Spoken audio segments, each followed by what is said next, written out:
Cascade at Tivoli by Claude Joseph Vernet brings together multiple art styles into a deep and vibrant painting. The vibrancy comes from a masterful usage of line, color, light, and scale. In utilizing these and other techniques, Vernet commands respect for a human's place in the world and shows his ideal version of what civilization should look like. The horizontal lines of the cliff, river, and man pointing direct the eye from side to side. The diagonal lines of the trees and rocks create a sense of fast movement. The vertical lines of the waterfalls create the illusion of fast flowing water. The vast variety of lines in all directions keep the viewer's eyes darting across the canvas to inspect each element of the painting. The shapes of the rock are realistic and have a definitive edge, as opposed to the mist's soft edges.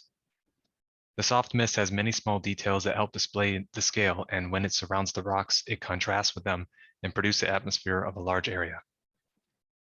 The dark center of the painting contrasts with light outer edges to convey depth and build a reverse vignette.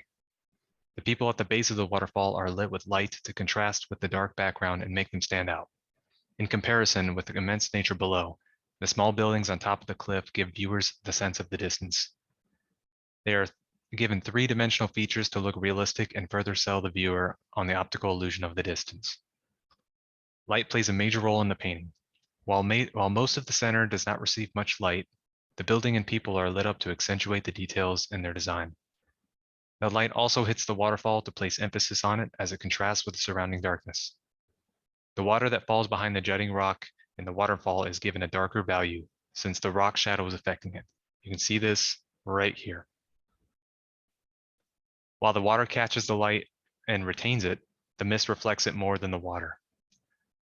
The boulder at the base of the waterfall doesn't see the sun's rays, but the artist gives the side facing the waterfall a lighter value for the light reflecting off the mist. The bright, sunlit skies are partly cloudy and carry an easygoing atmosphere. The sunlight hitting the clouds communicates a late time in the day, presenting an atmosphere that feels like the end of a long and relaxing day at the beach. While small, the characters at the base of the painting are emphasized by the light and the position at the base of the waterfall. The viewer's eyes are drawn from the top of the waterfall and are led to the bright colors at the bottom. The light that falls across their bodies gives them three-dimensional features and allows the usage of shadows in the clothes and body to further contrast the different aspects of their bodies. The sunlight also allows for the insertion of bright and vibrant colors. The white clothing represents purity and youthfulness, and the red dress of the girl displays traits of passion and romance.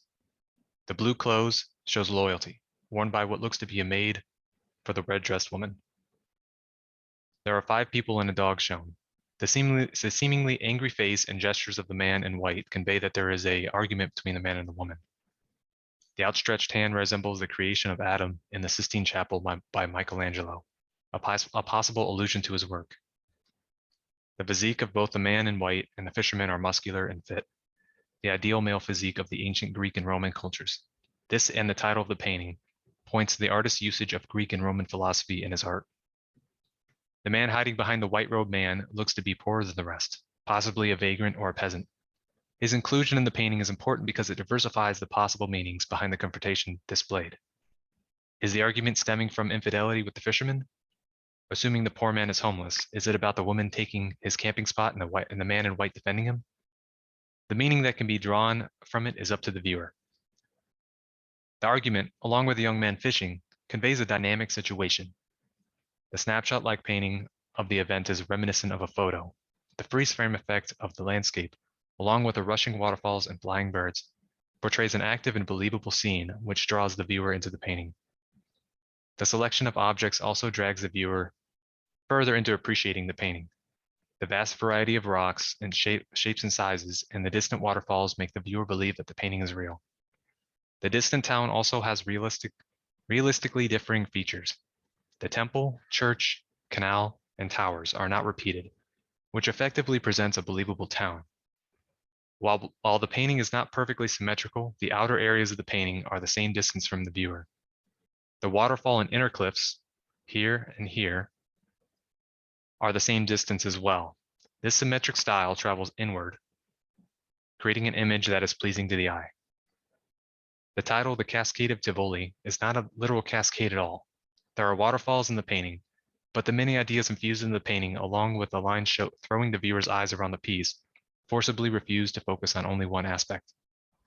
Instead of leading the eyes to a singular centerpiece, the dramatic movement of the eyes around the entire painting is the actual cascade. The scale of the painting is the main element used. While including people and buildings, the ratio heavily favors nature. The artist is most likely trying to show how powerless we are against the world, along with how beautiful it can be. The scene pictured may be Claude Joseph Venet's ideal world, with humans only taking up a small portion of the area available and living more peacefully among nature.